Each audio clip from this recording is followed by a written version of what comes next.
Hello guys, हम लोग जा रहे हैं प्रयागराज जो एक बहुत पावन भूमि है, उनके दर्शन करने जा रहे हैं, जहाँ पे 2025 कुंभ की बहुत बड़ी और विशाल तैयारियां हो रही हैं। उसी तैयारियों को देखने, विजिट करने और उसके बारे में और अच्छे से जानने के लिए हम लोग प्रयागराज जा रहे हैं। और हम लोग चढ़े थे यमुना एक्सप्रेसवे से।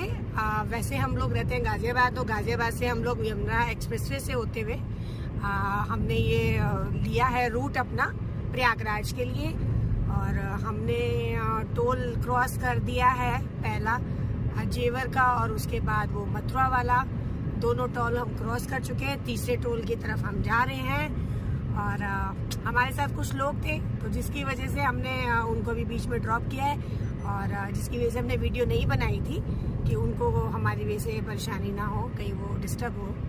तो अभी हम ये बना रहे हैं रूट और हमारी जर्नी है प्रयागराज के लिए। प्रयागराज के लिए सबने ही बहुत कुछ सुना होगा और मैंने भी कुछ सुना है। तो अभी 2025 में 12 साल बाद जो है यहाँ पे कुंभ की अरेंजमेंट हो रही है, जो नरेंद्र मोदी जी की कह सकते हैं कि उनकी निगरानी में और उनके शासनकाल में ये वो अपना कर रहे हैं। हम डेली न्यूज़ को अपडेट करते हैं, हम डेली न्यूज़ देखते हैं और उसके थ्रू हमें पता चलता है कि बहुत ही अच्छी, बहुत ही भव्य और बहुत ही सिस्टमैटिक और बहुत ही चीज़ों को ध्यान में रखते हुए जो ये कुंभ है उसकी तैयारी हो रही है, हो चुकी है, लगभग सारी हो रही हैं। उसको ही हम लोग विजिट करने के लिए जा रहे हैं और मैं बहुत ज़्यादा एक्साइटेड हूँ, क्योंकि जब भी कोई ऐसी पूजा की बात या सनातन धर्म की बात या फिर इस तरह का कोई रिचुअल आता है ना, जो अपने धर्म से रिलेटेड होता है, तो वो बहुत अच्छा लगता है वहाँ पे जुड़ना, क्योंकि उसमें आपका खुद का भी कोई ना कोई पर्सनल इंटरेस्ट रहता है। तो मेरा बट ऑब्वियसली रहता ही है, मेरा और मेरे हस्बैंड का। तो हम दोनों निकल चुके हैं और अभी रात के बज रहे हैं 11, रात के 11 बज चुके हैं और हम अभी आगरा टोल हमने क्रॉस नहीं किया है, हम ऑन दी वे हैं। हम शायद पहुंच जाएंगे आधे घंटे में आगरा टोल की तरफ। तो देखते हैं कब तक हम लोग पहुंचते हैं। बीच बीच में मैं आपको अपडेट देती रहूँगी। ये रूट मैंने ले लिया है, ये कुछ बसेस हैं जो जा रही हैं साथ। और आज की डेट है, हम लोग निकले हैं, आज तारीख है आपकी 13/12/2024। हम लोग विज़िट करने के लिए जा रहे हैं, क्योंकि मेरा ऐसा कुछ प्लान है कि अगर कुछ पॉसिबल हो पाया, सब कुछ भगवान ने चाहा, अगर उनकी विशेष रही साथ में, तो हम लोग कुंभ विज़िट करने वाले हैं। अब हम ये टोल पे पहुंच गए हैं, ये आगरा टोल है और हम यहाँ पहुंच गए हैं। हम आपको रास्ते पे सबकी जानकारी देते हुए चलेंगे, कौन से टोल पे कितना चार्ज लगा, कौन से टोल पे कितना चार्ज नहीं लगा। सारे चार्जेस के साथ आपको मैं वीडियो में नीचे लिख दूंगी कि किस टोल पे कितना चार्ज लगता है, ताकि आपको टोल की भी जानकारी हो जाए और जब आप घर से निकलें तो आपको भी एक आइडिया रहे कि कितना बजट और कितनी चीज़ों को लेके आप लोगों को चलना चाहिए घर से, और सबकी जर्नी हैप्पी हो, उसी को ध्यान में रखते हुए सारे रूट का मैं आपको अपडेट देती रहूँगी। ठीक है, तो ये आगरा टोल है, ये आगरा टोल पे हम लोग एग्जिट कर रहे हैं और ये हमारा टोल एग्जिट हो गया। हम आगरा टोल भी अब एग्जिट कर चुके हैं। ठीक है, तो हमको अभी तक 3 टोल पड़े हैं रास्ते में। एक पड़ा है जेवर का टोल, जैसे ही आप यमुना एक्सप्रेसवे को चढ़ते हैं उसके और 1 घंटे बाद, 40 मिनट से 1 घंटे बाद आपको जेवर टोल आ जाता है। उसके बाद मथुरा टोल आता है और उसके बाद आता है आपका आगरा टोल। तो जैसे ही आप जेवर टोल एग्जिट करते हैं, तो उसके जेवर टोल एग्जिट करते ही तुरंत आपके उल्टे हाथ पे जो है सीधे हाथ पे आपको शिवा ढाबा मिल जाएगा। आगरा का टोल क्रॉस करते भी आपको ढाबा मिल जाएगा। ये देखिए, ये आगरा का टोल मैंने क्रॉस किया है और ये आगरा का टोल क्रॉस करते आपको ढाबा और उससे जो फ्रेश होने के लिए जो एम्यूनिटीज़ वगैरह होती हैं वो सारी बहुत ईजिली मिल जाएंगी। ठीक है, ये देखिए, ये हमारा है। हम पहुंच गए हैं ये आगरा और लखनऊ लिंक रोड। जब आप आगरा का टोल क्रॉस करते हैं तो अप्रोक्सीमेटली 30 से 40 किलोमीटर आगे जब आप आते हैं तो उसके बाद आपको ये एक टोल मिलता है। ये जो टोल है ये आगरा और लखनऊ को लिंक रोड के थ्रू जोड़ता है। ये उसका टोल है, ठीक है, ये उसका टोल है। आगरा विकास प्राधिकरण आपका हार्दिक स्वागत करता है। ये वो टोल है, इसमें हमें एग्जिट करना होगा यहाँ से टोल कटवा के। और जिस भी टोल का जो भी चार्जेस जा रहा होगा ना, वो सब मैं आपको नीचे आ जाएगा लिखा हुआ किस टोल का कितना चार्ज है। वैसे अगर मैं अप्रोक्सीमेटली आपको बताऊं ना, तो जो टोल अगर आप आगरा से चलते हैं, सॉरी आप गाजियाबाद से चलते हैं या दिल्ली से चल रहे हैं या फिर नोएडा वगैरह कहीं से आप निकल रहे हैं क्या कहते हैं प्रयागराज के लिए, तो आपको मैं बता रही हूँ ये यमुना एक्सप्रेसवे टोल और प्रयागराज तक का टोल जो मैं आपको बता रही हूँ, जो हमने भी कैलकुलेट करके हम लोग भी घर से निकले। क्योंकि आप जब कोई भी जर्नी स्टार्ट करते हो तो उससे पहले उसकी ये भी देखना पड़ता है कि उस जर्नी में हमारा कितना बजट लगने वाला है, कितना फ्यूल लगने वाला है, कितना टोल लगेगा, कितने आपके अदर एक्सपेंसेस होंगे, और सारी चीज़ों को प्लान करके ही फिर आप लोग अपने घर से निकलते हो। और निकलना चाहिए। जो लोग ऐसा नहीं करते मैं उनको सजेस्ट करूंगी कि वो लोग भी अपना ऐसे ही प्लान करके चलें, बिकॉज हम रास्ते पे चल रहे होते हैं और हमें हर चीज़ की प्रिपरेशन हमारे पास होनी चाहिए। तो हमने जब कैलकुलेट किया था तो हमें अंदाज़न इसका टोल जो लगने वाला है प्रयागराज तक, वो सिंगल रूट का लगेगा अप्रॉक्सीमेटली 1200 के आसपास, जो कि आपका 1150-1200 के बिटवीन ही रहने वाला है। मतलब 1200 अंडर ही रहेगा, 1200 के अंडर ही रहेगा। वन रूट का मैं बता रही हूँ। प्रयागराज से आना जाना आप करोगे जैसे इसी रूट से, यमुना एक्सप्रेसवे अगर आप रूट लेते हो और इसी रूट से आप प्रयागराज जाते हो और प्रयागराज से इसी रूट के थ्रू आते हो, तो वही फिर अगर आपको मैं 1200 बता रही हूँ, 1200 अंडर बता रही हूँ, तो अप्रॉक्सीमेटली आपका 2400 के अंदर टोल जो है आपका ये लगने वाला है। उसके बाद जो अंदर सिटी के अगर आप प्रयागराज से आगे अगर कहीं जाते हैं तो वो अलग एक मैटर हो गया। मैं सिर्फ प्रयागराज तक का आपको बता रही हूँ। और जितने भी टोल निकलेंगे, जितने भी टोल आएंगे, हर टोल का मैं आपको अपडेट दूंगी, बता दूंगी कौन सा टोल आया है, कितनी दूरी पर, और उसका क्या चार्ज लगा है, ठीक है। हम ये जो आगरा और लखनऊ एक्सप्रेसवे है, हम उस पर चढ़ गए हैं। ये देखिए ये आ रहा है यहाँ पर आगरा लखनऊ एक्सप्रेसवे, ठीक है। तो ये इस फ्लाईओवर पे या जो भी ब्रिज है, इसको हम इसी को फॉलो करते हुए हम आगरा तक जाएंगे और उसके बाद फिर प्रयागराज तक। ये जो रोड है ये आगरा से लखनऊ को जोड़ता है, जिसका टोल मैंने अभी आपको दिखाया था वो इसी के लिए था। ये ठीक है, ये वो है, ये हम चढ़ गए हैं। ये वही रूट है जो आगरा को लखनऊ वाले रोड से कनेक्ट करता है, जिसका टोल मैंने अभी आपको दिखाया था। ये वो, तो जिस रूट से हम चल रहे थे ना, पहला वाला जो टोल आया था उसमें हम चल रहे थे, वो सीधा था। तो ये आपके राइट हैंड साइड पे कट आता है और उसको ये कनेक्ट करता है। फिर आगरा लखनऊ एक्सप्रेसवे पे हम चढ़ गए हैं और हम अब आगे लखनऊ तक यही रूट फॉलो करने वाले हैं, ठीक है। ये देखिए सारी लाइटें लगी हुई हैं यहाँ पे।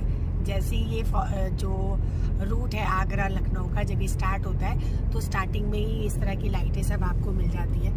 देखो मैं तो यही सजेस्ट करूँगी कि अगर आप लोग फैमिली के संग आ रहे हो तो बहुत अच्छी बात है, फैमिली के साथ हो, क्योंकि जब आप ट्रैवल करते हो ना तो आपके साथ कोई ऐसा बंदा होना चाहिए जो बोलता रहे, या फिर 1 से 2 लोग ड्राइव वाले हो। पर कोइंसिडेंटली कह लो भाई मुझे तो ड्राइव आती नहीं है, तो मेरे हस्बैंड ड्राइव कर रहे हैं, तो यहाँ पे एक सिंगल पर्सन ही है ड्राइव वाला। तो हम लोग आज लेट निकले हैं, जैसे कि मैंने बताया हमने 11 बजे आपको वीडियो दिया, उस समय हम मथुरा क्रॉस किए हुए थे, आगरा का टोल आया ही था। तो हम लोग लेट हमने ये जर्नी स्टार्ट करी है। हम कभी इतना लेट जर्नी स्टार्ट नहीं करते, तो फर्स्ट टाइम कि हमने इतना लेट जर्नी स्टार्ट करी है। पर लेट्स सी, क्योंकि एक्चुअली क्या है कि कल है शरद पूर्णिमा, और मैंने आपको डेट भी गलत बता दी थी। 13 तारीख नहीं 14 तारीख है, 14 दिसंबर 2024 और कल है 15/12/2024। तो कल शरद पूर्णिमा है, तो हम लोग इसलिए भी लेट निकले कि अगर हम लोग थोड़ा इस टाइम से पहुँचे कि हम 3-4 बजे तक 5 बजे तक अगर हम वहाँ प्रयागराज पहुँच जाते हैं तो वहाँ हम त्रिवेणी नदी में स्नान करके पूर्णिमा का फल भी ले लेंगे। पूर्णिमा तिथि भी हमारी फलीभूत हो जाएगी कि हम वहाँ स्नान कर लेंगे पवित्र नदी का। और जिस काम के लिए हमें वहाँ जाना था, जो तैयारियाँ हम देखने के लिए जाना चाहते थे, वो तैयारी भी हम लोग को अच्छे से हम लोग देख लेंगे। जाना चाहिए सबको। मैं तो कहती हूँ कि हर लोगों को मन में ऐसी धारणा रहती है, जितने भी यंगेस्ट है, वैसे तो आज की डेट में हर एक यंगेस्ट बहुत स्पिरिचुअल होता जा रहा है, स्पिरिचुअलिटी की तरफ कनेक्ट होता जा रहा है, आध्यात्मिक होता जा रहा है। भगवान को भी अपने अपने जो आइडल हैं जिनको वो मानते हैं, शिव हो गए, वो क्या कहते हैं, कान्हा जी हो गए, कोई माता रानी को मानता है, कोई और गुरु जी को मानता है, तो वो बहुत भगवान की तरफ सब लोग जुड़ रहे हैं। ये बहुत ही खुशी की बात है। पर अभी भी कुछ लोग हैं जो इन चीज़ों को इतना महत्व नहीं देते, इम्पोर्टेंस नहीं देते, और उनके लगता है ये सारी चीज़ें वेस्ट ऑफ द टाइम है। और किसके पास इतना टाइम रखा है जो लोग निकल के जाएंगे और ये सारी चीज़ें करेंगे। पर मैं तो बोलूँगी देखो, करना चाहिए, क्योंकि हम जब नेक्स्ट डे, कहीं हमें नहीं पता होता कि हमारा नेक्स्ट डे क्या होने वाला है, तो हम 10 साल 12 साल 20 साल या 50 साल की कैसे श्योरिटी दे सकते हैं। अरे अभी तो पूरा जीवन पड़ा है, पूरा बुढ़ापे में यही काम करना है। कोई श्योरिटी नहीं है लाइफ की कि आप बुढ़ापे में ये काम कर लोगे या बुढ़ापे तक आप इस काम को करने के लिए आप रहोगे कि आपको ये काम करना है। बल्कि मेरी तो ये सोच है कि अभी ये काम कर लो और बुढ़ापा चिल करना।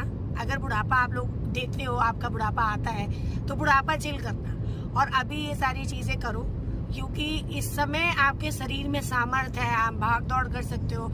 आपको 2 किलो 4 किलोमीटर चलना पड़ जाएगा तो आप थक हार के चल भी लोगे और आप चीज़ों को बहुत अच्छे से शायद आज आप डील कर लोगे। लेकिन जब आप एक वृद्ध की एज में आते हो या 55-60 प्लस हो जाते हो, तो इतनी शायद स्टेमिना आपके बॉडी में नहीं रहता कि जो हम लोग ये सोचते हैं ना, अरे भगवान का नाम लेना है तो पूरा जीवन पड़ा है, भगवान का नाम लेने के लिए आप ले लोगे। पर मेरे को तो नहीं लगता है यार कि पूरा जीवन पड़ा है, क्योंकि किसी की लाइफ की कोई श्योरिटी नहीं है। ठीक है, हम लोग इस तरह के लोग हैं जो हम एक इलेक्ट्रिक आइटम भी लेके आते हैं ना किसी की शॉप से, तो हम उससे पूछते हैं कितने दिन चलेगा, हम उसकी भी श्योरिटी मांगते हैं। जबकि रियल तो थिंग ये है कि हमें खुद नहीं पता कि हम कल चलेंगे कि नहीं चलेंगे, हम परसों चलेंगे कि नहीं चलेंगे। तो देखो, वही चीज़ सोचते हुए कि 12 साल बाद ये कुंभ लगता है, महाकुंभ, ठीक है, और इतनी पवित्र आत्माएं वहाँ पर आती हैं। देखिए, जहाँ पे अच्छाई होती है वहाँ बुराई भी होती है, तो जाहिर सी बात है कि जहाँ पे इतनी सारी पॉजिटिविटी होगी वहाँ नेगेटिविटी ना हो, ऐसा तो नहीं होगा कि वहाँ पे कुछ नेगेटिव वाले लोग भी होंगे, नेगेटिव चीज़ें भी होंगी। पर अगर आप सिर्फ नेगेटिव का ही एजेंडा लेके खड़े रहोगे और पॉजिटिव चीज़ों को दबा दोगे, तो उससे कोई फ़र्क नहीं, मतलब उसका कोई फ़ायदा नहीं है। क्योंकि जिसने पॉजिटिविटी को देखना होता है ना, वो पॉजिटिविटी देख के उठ जाता है, और नेगेटिविटी देखने वाले लोग नेगेटिविटी में ही रह जाते हैं। तो आप समझ रहे होंगे कि मैं क्या कहना चाह रही हूँ कि बुरी चीज़ों को मत देखो। बुरा तो देखो सब जगह है, जिस सोसाइटी में हम रहते हैं वहाँ बुरा नहीं होता क्या? सब जगह बुरा होता है। हमें सिर्फ अच्छा देखना है, हमें अपना कर्म करना है। अब ये मत सोचो कि हमने इसको 10 रुपए दे दिए तो अब ये 10 रुपए जाके चरस पिएगा। देखो, मैं ये नहीं कह रही कि चरस वाले आदमी को तो ऐसा कुछ करके दो, लेकिन हर आदमी रोड पे मांगने वाला चरसी भी नहीं होता, और हर किन्नर रोड पे मांगने वाली नौटंकी भी नहीं होती। ठीक है ना? मानती हूँ कि दुनिया में लोग एक दूसरे का आडंबर कर रहे हैं, साधु बन जाते हैं, किन्नर जो अच्छे आदमी होते हैं वो किन्नर जैसी पोशाक पहन के, कपड़े पहन के रोडों पे मांगते हैं। सब जगह ये होता है, ऐसा कोई फील्ड नहीं है जहाँ पे ये चीज़ें नहीं होती हैं।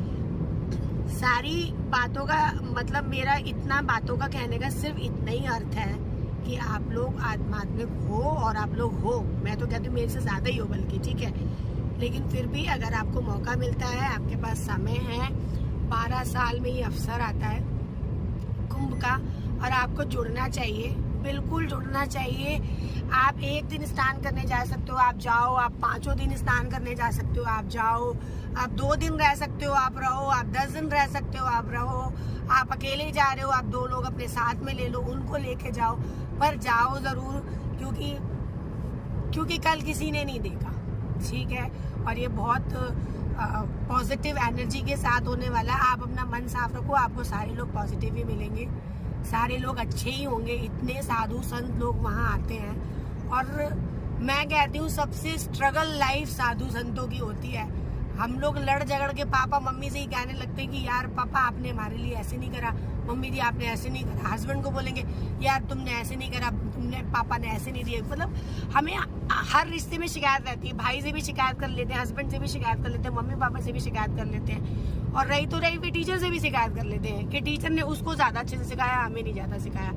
पर साधु संत की लाइफ देखो, एक छोटी सी उम्र में वो लाइफ छोड़ देते हैं, और उनके पास शिकायत करने के अलावा ना गॉड के अलावा कोई नहीं होता। मतलब ना तो वो अपने मम्मी पापा को बोल सकते हैं, ना पत्नी को, ना बच्चों को, ना टीचर को, ना किसी को। इवन जो उनको गुरु भी मिला होता है ना, वो गुरु को भी नहीं बोल सकते। इतना मतलब स्ट्रगल वाला लाइफ होता है। ऐसे लोगों से जुड़ना, ऐसे लोगों का साथ बैठना, कुछ समय बिताना ना, मतलब बहुत ही ग्रेटफुल थिंग है। मतलब उसको किसी भी भाषा में ना डिस्क्राइब करना बड़ा, मुझे लगता है बहुत मुश्किल है। मतलब इतना आसान नहीं है कि हम उसको किस तरह से डिस्क्राइब करें। मैं तो जानती ही नहीं कि किस तरह से बोलना चाहिए। मैं किस तरह से बोल रही हूँ मुझे भी नहीं पता। मुझे नहीं पता मेरी चीज़ आपको अच्छी लग रही है सुनने में या बेकार लग रही है। मैं बस मैं कोई स्क्रिप्ट लेके नहीं बैठी हूँ कि मैं आपको, मेरे मन में जो आ रहा है ना मैं वही बोल रही हूँ आपको, और वही चीज़ मैं शेयर कर रही हूँ आपके साथ। मैं आपको बता रही हूँ कि मैं यहाँ से क्यों जा रही हूँ। मैं जा रही हूँ इसलिए क्योंकि मुझे खुद मैंने सुना है कि लोग जो है ना कल्पवास, राइट, हाँ, तो लोग जो है ना कल्पवास करते हैं इस कुंभ के दौरान। कल्पवास क्या होता है? बेसिकली जो थोड़े सीनियर सिटीजन हो जाते हैं वो अपने हस्बैंड के साथ जाके 2 महीने का ये लगता है वहाँ पर। ये स्टार्ट होगा 13 जनवरी से लेके 26 फरवरी तक ही रहेगा। तो अप्रॉक्सीमेटली 40-45 डेज ये होते हैं। और इतने दिनों के लिए जो दंपत्ति होते हैं, हस्बैंड वाइफ होते हैं, वो वहाँ पे जाके निवास करते हैं, वहीं रहते हैं, वहीं नहाते हैं, वहीं खाना, वहीं सोना, मतलब वहीं एक तरह से एक ब्रह्मचर्य का पालन करते हुए वो इसको फॉलो करते हैं, ठीक है। तो ज़्यादातर जो लोग हैं या तो वो सीनियर सिटीजन जाते हैं और साधु संत लोग जाते हैं। मतलब यंगेस्ट जो जनरेशन है ना वो बहुत कम जाती है। तो लेकिन फिर भी ऐसा नहीं है कि बिल्कुल नहीं जाती है। मैंने बोला कम जाती है, लेकिन जाती है, ठीक है, जाती है। अगर कंपेयर करोगे तो जाहिर सी बात है कि सीनियर सिटीजन ज़्यादा निकलेंगे, यंग जनरेशन कम निकलेगी, यंगेस्ट लोग कम निकलेंगे, पर जाते हैं। तो मेरे भी मन में आया कि एक बार मैं जाके देखूं, और पता नहीं मैं बुढ़ापे तक चलूंगी कि नहीं। ये आगरा लखनऊ एक्सप्रेसवे का एंट्री टोल है। तो यहाँ पर ये एक और टोल आता है जो आगरा लखनऊ एक्सप्रेसवे को मतलब उस एक्सप्रेस की एंट्री करवाता है, ठीक है। तो ये वो एक्सप्रेसवे है जिसकी ये एंट्री करवा रहा है, उस पे टोल है। ये मैं आपको दिखा देती हूँ, ये पूरा टोल है, ठीक है। और ये देखिए ये गाड़ी हमारे आगे जा रही है और ये हमारी गाड़ी आ गई है और ये हमारा एग्जिट, ठीक है। तो ये हमने आगरा लखनऊ एक्सप्रेसवे का ये एक और, मतलब अगर आप देख लो 3 आ चुके हैं, ठीक है।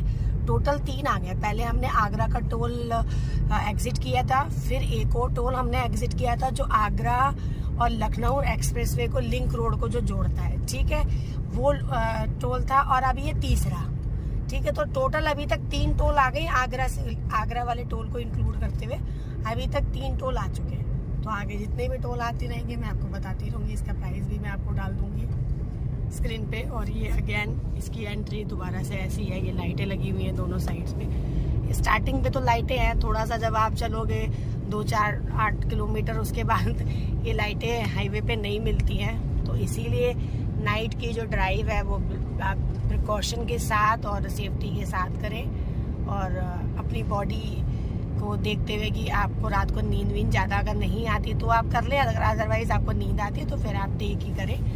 अगर आप अच्छे से करेंगे, ध्यान से करेंगे और थोड़ा सा लेजीनेस में, मस्ती में ना करते हुए अगर सीरियस होकर ड्राइव करेंगे तो एक्सप्रेस पे कोई बुरा नहीं है, बहुत अच्छा है। और एक्सप्रेस पे अच्छी गाड़ियाँ चलती हैं, आप अच्छे रूट से चले जाते हो स्मूथली। पर अगेन वही है कि जब आप ड्राइव कर रहे हो तो आपको ध्यान रखना है, ठीक है।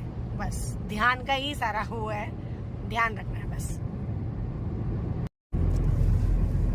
ये आगरा लखनऊ एक्सप्रेस वे अब हम एग्जिट कर रहे हैं। तो ये एग्जिट करते समय जो टोल है वो ये अब आया है, जिसका मैं वीडियो बना रही हूँ, आपको दिखा रही हूँ। ये देखिए, ये आ चुका है। मतलब अभी हम जो आगरा और लखनऊ एक्सप्रेस वे पे जो हम चल रहे थे, अब वो सारा एक्सप्रेस वे ख़त्म हो चुका है। हम लोग ऑलमोस्ट सब क्लियर करते हुए ये लास्ट टोल पे अब हम आ गए हैं और इसको अब हम एग्जिट करेंगे।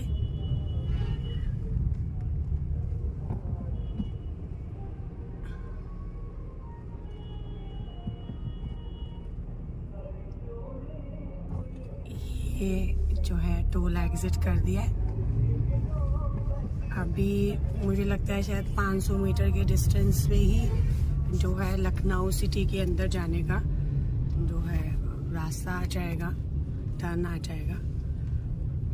ये भी हमने टोल क्रॉस किया है। तो अभी बज रहे हैं सुबह के 5 और मैंने आपको जो बताया था, पहला वीडियो जो बनाया था वो 11 बजे बनाया था। सुबह के 5 बज रहे हैं और यहाँ पे जो है सभी लोग आ रहे हैं, सारी बसें खड़ी हुई हैं। सुबह का टाइम हो चुका है। सुबह तो आपको पता ही है, थोड़ा सा कोजी सा टाइम रहता है और नींद भी आने लग जाती है। और तो हस्बैंड को नींद नहीं आई है और हम लोग रास्ते में चाय पीते हुए आए हैं और चाय घर से बना के लेके आए थे। तो क्या होता है ना, ये हाईवे वगैरह पे ना चाय अच्छी नहीं मिलती है। कॉस्टिंग चाहे वो 20 रुपए की दे या 25 की दे या 30 की दे, ये मैटर नहीं करता। मैटर करता है अगर वो 30 की भी दे रहे हैं, 40 की भी दे रहे हैं, 60 की भी दे रहे हैं, तो टेस्ट होना चाहिए और वो हाईवे पे नहीं होता। तो टू बी वेरी फ्रैंक, अगर आप लोग अपने घर से ही चाय जैसी चीज़ जो आपको हर आधे घंटे या 1 घंटे 2 घंटे में चाहिए होती है, खासकर को उस इंसान को जो ड्राइव कर रहा होता है, तो सबसे बेस्ट ऑप्शन है कि आप घर से एक जो गर्म बॉटल होती है उसे बना के आप ले आएँ और उसको आप पीते हुए ज़रूरत के हिसाब से चलें। बाकी खाने पीने की चीज़ें तो आप छोटी मोटी यहाँ मिल ही जाती है, स्नैक्स वगैरह आप खुद कैरी करके भी आ सकते हैं और ले भी सकते हैं। बाकी हाईवे का खाना हुआ या फिर हाईवे की चाय हुई, मतलब बहुत ज़्यादा मैं नहीं कहती कि आपको प्रेफर करना चाहिए। जितना हो पाए आप घर से ही करो या फिर आप किसी सिटी विटी में अंदर एंट्री करो तो फिर वहाँ ले लो, क्योंकि हाईवे पे ना वो क्वालिटी नहीं मिलती और कई हद तक मुझे ऐसा लगता है बहुत सारी चीज़ें रखी हुई भी होती हैं, तो वो चीज़ नहीं मिल पाएगी।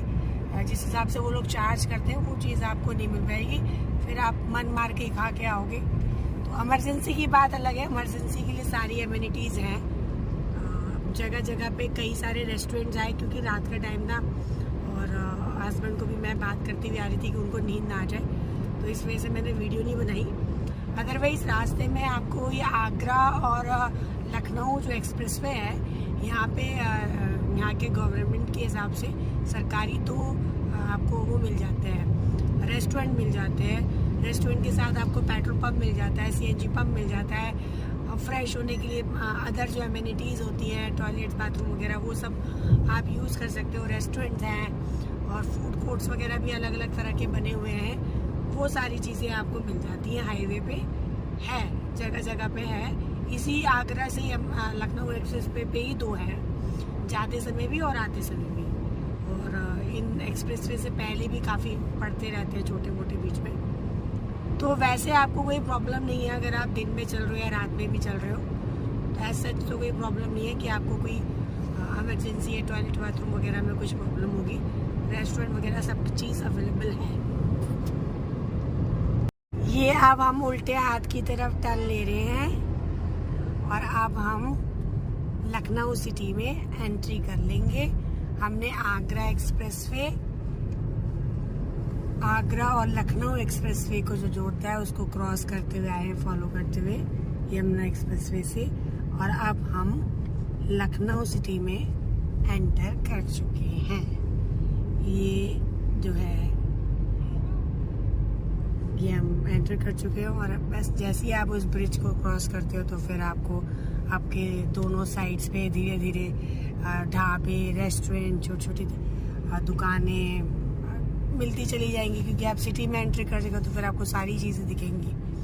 और 1 किलोमीटर की दूरी पे आपको या 2 किलोमीटर की दूरी पे आपको लखनऊ मेट्रो की एक ब्रिज भी मिल जाएगा, लाइन वो भी है। क्योंकि मैं यहाँ अक्सर आती रहती हूँ, मेरा गांव है गोरखपुर, तो मैं यहाँ आती रहती हूँ। तो लखनऊ का तो मुझे पता है, मुझे इतना आइडिया लगाने की ज़रूरत नहीं है, इधर मेरा रूट रहता ही है, तो यहाँ मैं आती रहती हूँ। ये देखिए हम लखनऊ सिटी में एंटर कर चुके हैं और ये लिखा हुआ है सीतापुर और हवाई अड्डा और भी बहुत सारी चीज़ें। ये देखिए ये पेट्रोल पंप आ जाता है। जैसे ही आप सिटी में एंटर करेंगे, एंटर करते 500 मीटर की दूरी पे भी आपको जो है हाईवे आ जाएगा, वो पेट्रोल पंप आ जाएगा। हेलो जी, और ये टोल है आपका जो हमने आगरा में अंदर सिटी में एंट्री करी थी, और ये सिटी से अंदर ही अंदर हमको ले जा रहा है प्रयागराज की ओर। और ये आगरा लखनऊ सिटी के अंदर ये पहला टोल आया है जो हमें प्रयागराज की ओर लेके जा रहा है। हमें नेविगेशन लगाए अंदर ही अंदर से ले जा रहा है और इस टोल को हम क्रॉस कर रहे हैं। ये मैं आपको बता दूंगी इसका क्या प्राइस है, टोल का कितने का ये टोल हुआ है। ये वैसे इनकी कुछ प्राइस लिस्ट है, ये मैं आपको बता देती हूँ। महाराज हैं वो प्रकट हो रहे हैं और कितने सुंदर, मैं बताऊँ कितने सुंदर ये है साक्षात सूर्य देव भगवान। देखो ये चमक, ये नेचुरल चमक है, सुबह सुबह भगवान इतने सुंदर। अभी मैंने देखा क्योंकि ये रोड मुड़ रहा है ना, इस वजह से वो उस डायरेक्शन में चले गए जहाँ से वो विजिबल नहीं हो पा रहे। अदरवाइज वो इतने खूबसूरत भगवान देखे, क्या